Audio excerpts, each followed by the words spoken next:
في أقل من دقيقة خبر جميل لكل المصريين والعرب. قنوات بي إن سبورت أعلنت إذاعة 22 مباراة مجانا على قناتها المفتوحة بي إن سبورت. هقول لكم على تردد القناة في آخر الفيديو.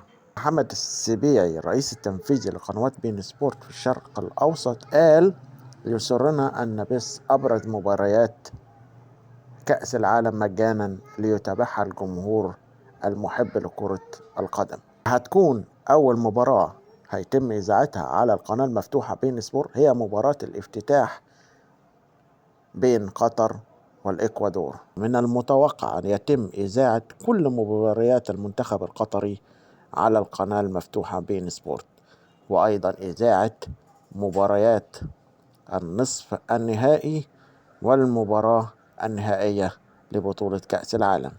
ومن المتوقع أيضا إذاعة مباريات المنتخبات العربية المشاركة في البطولة.